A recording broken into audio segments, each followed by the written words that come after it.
स्वागत है आप सभी का। आपके साथ मैं हूं पुनीत और खबरों की शुरुआत करते हैं। सबसे पहले रायपुर से खबर आपको बता दें, गृह मंत्री ताम्रध्वज साहू ने भ्रमण किया है। गृह मंत्री ने राजधानी रायपुर का जायजा लिया, दौरा किया। शहर की सुरक्षा व्यवस्था का उन्होंने जायजा लिया है। टाटीबंद चौक के पास रेलवे स्टेशन पे पहुंचे। गृह मंत्री के साथ विभागीय अधिकारी भी मौजूद थे। रायपुर एसएसपी आरिफ शेख भी उनके साथ इस दौरान नजर आए।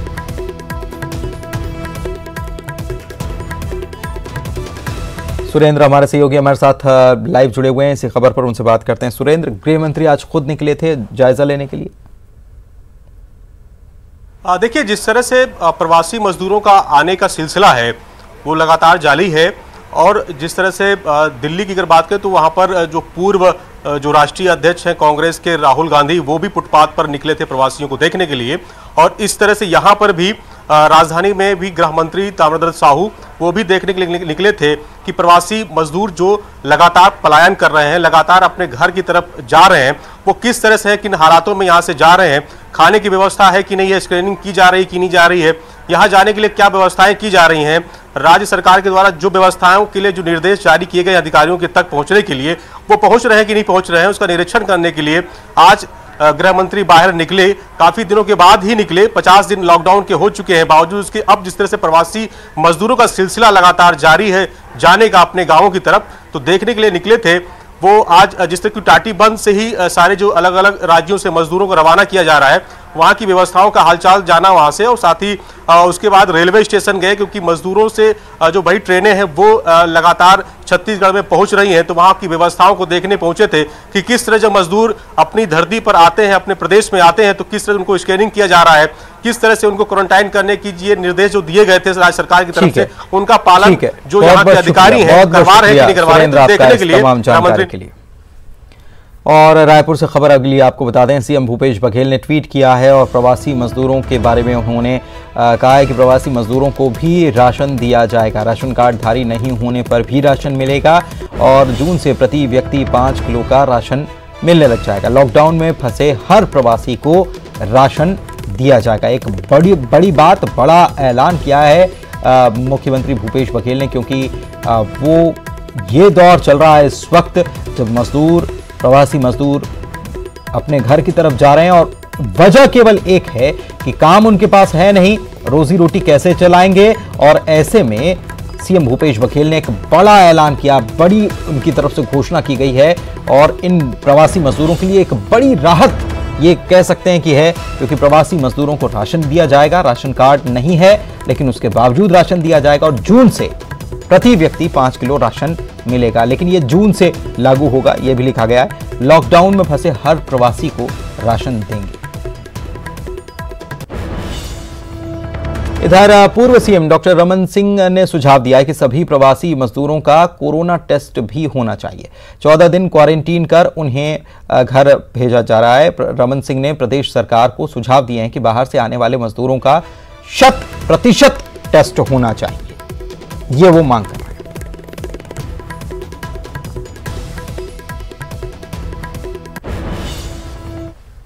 इधर छत्तीसगढ़ में आज एक नए कोरोना मरीज की पुष्टि हुई। बालोद के एक 20 साल के युवक में कोरोना की पुष्टि हुई है।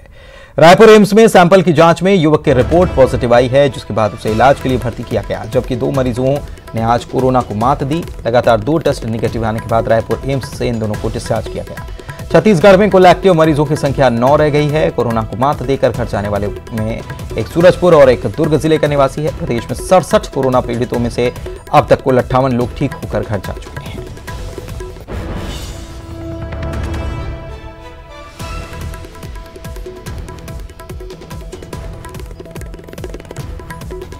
अवधेश हमारे सहयोगी हमारे साथ इसी खबर पर जुड़े हुए हैं, उनसे बात करते हैं। अवधेश, एक तरफ तो पूर्व मुख्यमंत्री ने ये मांग कर दी कि जितने भी प्रवासी मजदूर हैं, जितने भी प्रवासी हैं, उनका सबका 100% टेस्ट होना चाहिए। दूसरी तरफ लगातार मामले भी एक एक करके सामने आ रहे हैं। 2 मरीजों को और छुट्टी दे दी गई, ठीक होकर घर गए, लेकिन एक और पॉजिटिव मामला सामने आ गया। कितनी पेंडिंग रिपोर्ट अभी बची हुई है, जो कि जिनकी रिपोर्ट आनी है अभी? देखिए 1349 ऐसी पेंडिंग रिपोर्ट है जिनकी जांच अभी तक जारी है और उनकी जो रिपोर्ट है वो आज से कल तक में तमाम रिपोर्टें सामने आ जाएगी। लेकिन आज जो सैंपल कलेक्ट किया गया है उसकी रिपोर्ट 2 दिन बाद आएगी। मतलब जो पेंडेंसी है वो 1000 के आसपास से हमेशा बनी रहती है छत्तीसगढ़ में। बीजेपी की मांग इसलिए भी जायज इस वक्त लग रही है पुनीत, क्योंकि जितने भी अभी नए केसेस आए, चाहे जांजगीर की बात कर ली जाए, कोरिया की बात, या फिर आज बालोद की बात कर ली जाए, ये सभी प्रवासी मजदूर है जो दीगर राज्यों से छत्तीसगढ़ पहुंचे थे, क्वारंटाइन में रखा गया था, सैंपल जांच के लिए लिया गया था और वे पॉजिटिव पाए गए हैं। तो बीजेपी की मांग जायज है कि जितने भी लोग आ रहे हैं अभी छत्तीसगढ़ में, जितने भी मजदूर हैं, उनका 100% जांच किया जाए ताकि संक्रमण का जो खतरा है वो यथासंभव रोका जा सके, मजदूरों के मरीजों की पहचान की जा सके और संक्रमण फैले ना। लेकिन कुल मिला के कहा जा सकता है कि आज का दिन छत्तीसगढ़ का कोरोना के लिए मिली जुली रही। एक पॉजिटिव मरीज बालोद जिले से आया, संख्या बढ़ के 11 हुई, लेकिन फिर देर शाम तक की खबर आ गई कि सूरजपुर का 1 और दुर्ग जिले का 1 मरीज डिस्चार्ज हो गया, जिसके बाद एक्टिव मरीजों की जो संख्या है वो घट के 9 हो चुकी है। अभी कुल मिला के कहा जा सकता है कि सूरजपुर अब कोरोना मुक्त जिला हो गया है। दुर्ग में केवल 1 मरीज बचा हुआ है और उसके बाद जो अभी नए जो मामले आए जांजगीर और कोरिया के, इनको अभी डिस्चार्ज होने में समय लगेगा। लेकिन ये बात सच है कि जैसे जैसे मजदूरों का आगमन छत्तीसगढ़ में होगा वैसे वैसे खतरे की जो संभावना है वो बढ़ते जाएगी। ऐसे में सबका जांच करके रिपोर्ट लाना, उसके बाद क्वारंटाइन करना या उनका उपचार करना एक बड़ी चुनौती सरकार के सामने बनी हुई है, क्योंकि 1 लाख से अधिक मजदूर सरकारी डाटा में है जो छत्तीसगढ़ आएंगे, जिनके लिए लगातार व्यवस्थाएं की जा रही है। तो सभी का जांच करके सही समय पर जांच रिपोर्ट लाना ये एक बड़ी चुनौती है, लेकिन सरकार पूरी तैयारी की है कि इन तमाम चुनौतियों से पार पाते हुए छत्तीसगढ़ राज्य को जल्द से जल्द कोरोना मुक्त राज्य बना दिया जाए। शुक्रिया आपका इस जानकारी के लिए।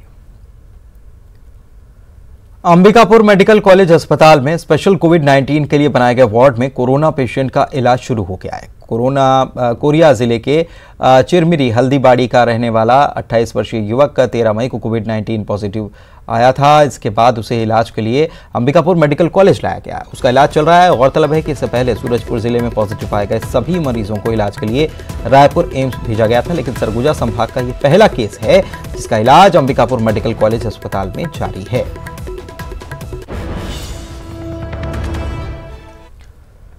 रीजनल मीडिया प्रतिनिधियों से चर्चा करते हुए राहुल गांधी ने अपने 1.25 घंटे की प्रेस वार्ता में केवल और केवल छत्तीसगढ़ की तारीफ की। दरअसल राहुल गांधी ने केंद्र के आर्थिक पैकेज में कर्ज की व्यवस्था के बदले हितग्राहियों को सीधा पैसा देने की वकालत करते हुए कहा कि छत्तीसगढ़ बेहतर काम कर रहा है। यहां पर जरूरतमंदों को सीधा पैसा दिया जा रहा है। छत्तीसगढ़ सरकार मनरेगा पर फोकस कर रही है। सरकार मनरेगा के काम को डबल करना चाहती है।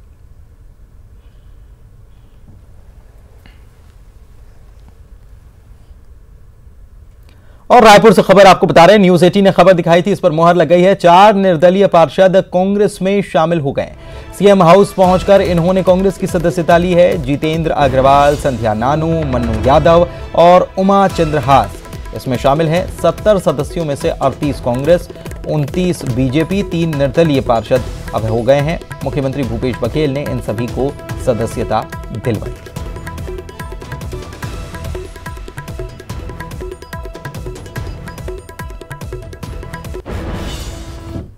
प्रदेश के मुख्यमंत्री भूपेश बघेल की पहल पर प्रवासी मजदूरों की घर वापसी का सिलसिला जारी है। इसी कड़ी में आज 3 राज्यों उत्तर प्रदेश के लखनऊ, मध्य प्रदेश के भोपाल और दिल्ली से छत्तीसगढ़ के मजदूरों को लेकर ट्रेनें चल रही हैं। दिल्ली से शाम 6 बजे छत्तीसगढ़ के लिए ट्रेन रवाना हुई, जबकि लखनऊ से रात 9 बजे और भोपाल से रात 10 बजे ट्रेनें रवाना होंगी और ये तीनों ट्रेनें कल रविवार को छत्तीसगढ़ पहुंचेंगी।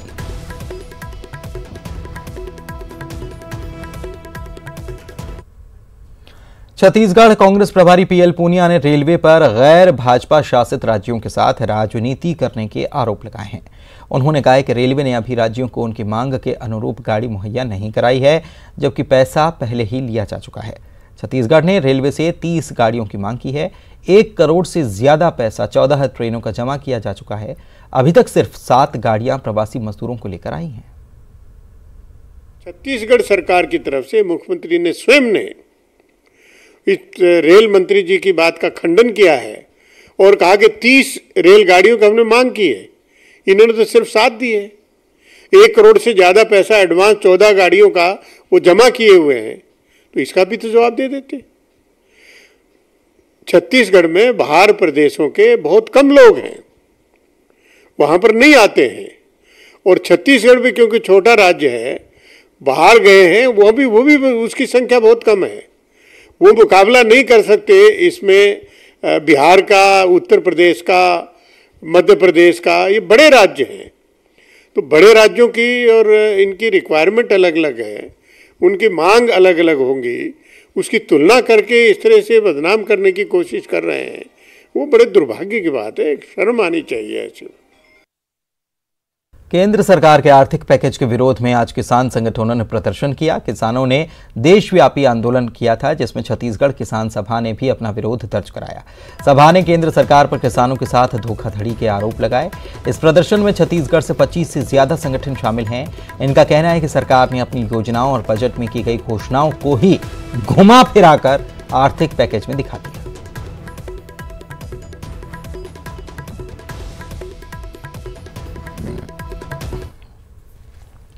कोरबा में लॉकडाउन की वजह से किसानों को हो रही समस्याओं को लेकर किसान संगठनों ने प्रदर्शन किया। पूरे छत्तीसगढ़ के 25 से ज्यादा संगठनों ने घर पर रहकर प्रदर्शन किया। आज का दिन किसान दिवस के रूप में मनाया गया। किसान सभा ने सामाजिक दूरी का पालन करते हुए अपने घर के दरवाजे पर किसानों से संबंधित मांगों की तख्तियां लेकर प्रदर्शन किया। किसान नेता ने सरकार पर आरोप लगाते हुए कहा कि सरकारी किसानों मजदूरों को राहत देने के बदले सरकारें सिर्फ कर्ज दे रही हैं, जिस कर्ज को बाद में उन्हें अदा करना पड़ेगा। स्वागत है। इस बार रायपुर में टोटल लॉकडाउन में पहले की तरह सन्नाटा नजर नहीं आया। भले ही शहर में दुकानें नहीं खोली गईं, लेकिन लोगों की आवाजाही सड़क पर जरूर दिखाई दी। आपको बता दें कि कोरोना वायरस के संक्रमण से बचाव के लिए छत्तीसगढ़ में शनिवार और रविवार 2 दिनों तक टोटल लॉकडाउन रखने का फैसला किया गया है। इसमें पिछले सप्ताह की तरह इस हफ्ते भी राजधानी में टोटल लॉकडाउन किया गया था, लेकिन इस दौरान केवल सब्जी, दूध और मेडिकल जैसी आवश्यक सुविधाएं ही जारी रखी गईं। इसके बावजूद राजधानी के मुख्य चौराहों पर, चौक पर लोगों की आवाजाही पहले जैसी ही नजर आई। निजी स्कूल संचालकों के एसोसिएशन ने हाईकोर्ट में एक याचिका दायर कर राज्य शासन के द्वारा अप्रैल में जारी किए गए फीस न लेने के आदेश को चुनौती दी है। मामले की सुनवाई के बाद हाईकोर्ट ने राज्य शासन को नोटिस जारी कर 25 मई की सुनवाई में जवाब तलब किया है। आपको बताएं कि लॉकडाउन के दौरान अप्रैल में राज्य शासन ने एक आदेश जारी कर प्रदेश के निजी स्कूल संचालकों के द्वारा बच्चों से फीस वसूली पर रोक लगाई थी। इसके खिलाफ हाईकोर्ट में याचिका दायर कर बताया गया कि स्कूल में कार्यरत स्टाफ की फीस, स्कूल मेंटेनेंस और अन्य सभी कार्य स्कूल फीस से ही होते हैं। राज्य शासन के इस निर्णय से स्कूलों को परेशानी हो रही है।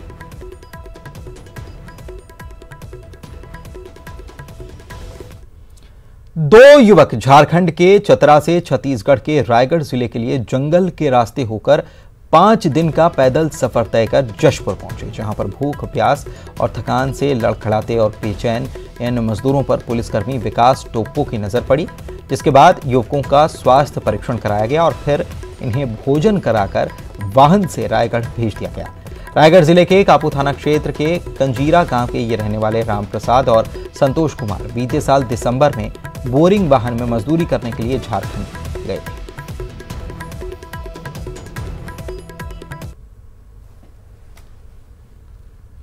अंबिकापुर पुलिस का एक जवान कोरोना संक्रमण के दौरान अपनी ड्यूटी निभाने के साथ साथ प्रवासी मजदूरों की भी सेवा कर रहा है। यातायात पुलिस में हेड कांस्टेबल के पद पर तैनात देवनारायण नेताम अंबेडकर चौक पर तैनात हैं, जो यहां से होकर गुजरने वाले प्रवासी मजदूरों को रहने खाने की व्यवस्था भी कर रहे हैं। साथ ही उनके ठिकानों तक पहुंचाने की व्यवस्था की जा रही है इनके द्वारा। नेताम के काम की तारीफ इनके अधिकारी भी कर रहे हैं।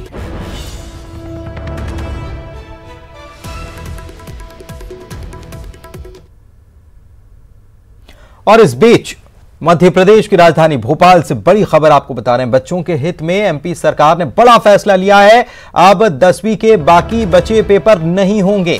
हो चुके पेपर के नंबर के आधार पर ही रिजल्ट तैयार कर लिया जाएगा और जो पेपर नहीं हुए उनके आगे लिखा जाएगा पास। 12वीं के बचे हुए पेपर 8 जून से 16 जून के बीच होंगे। लॉकडाउन के दौरान निजी स्कूल सिर्फ ट्यूशन फीस ले सकते हैं। ट्यूशन फीस के अलावा कोई और फीस नहीं ले सकते हैं। यह बड़ी खबर हम आपको बता रहे हैं। तो यह सरकार ने एक बड़ा फैसला लिया है। बच्चों के हित में सरकार ने फैसला लिया है कि 10वीं के जो पेपर हुए थे उतने ही पेपर होंगे और पेपर बाकी के बचे हुए नहीं होंगे, उनके आगे लिखा जाएगा पास। और 12वीं के पेपर जो है उसकी भी तारीख तय कर दी गई। बचे हुए पेपर 8 जून से 16 जून के बीच होंगे। लॉकडाउन के दौरान निजी स्कूल सिर्फ ट्यूशन फीस ही ले सकेंगे, ट्यूशन फीस के अलावा कोई और फीस नहीं ले सकेंगे। कक्षा 10 की परीक्षाएं जो माध्यमिक शिक्षा मंडल लेता है उसके कई पेपर हो चुके थे। जो शेष बचे पेपर है, जो शेष बचे विषय हैं, उनकी परीक्षा अब नहीं ली जाएगी। जिन विषयों की परीक्षा हो चुकी है उन्हीं विषयों के अंक के आधार पर मेरिट लिस्ट घोषित की जाएगी और जो विषय बचे हैं उनके सामने केवल पास लिखा जाएगा। 12वीं की परीक्षा जो माध्यमिक शिक्षा मंडल लेता है, बोर्ड की परीक्षा, वो बच्चों के भविष्य को ध्यान में रखते हुए अत्यंत महत्वपूर्ण होती है, बहुत महत्वपूर्ण होती है। उस परीक्षा के परिणाम बच्चों के भविष्य की दिशा तय करते हैं। इसलिए जरूरी है कि वो परीक्षा पूरी ली जाए। इसलिए 12वीं की परीक्षाओं के जो प्रश्न पत्र शेष रह गए थे,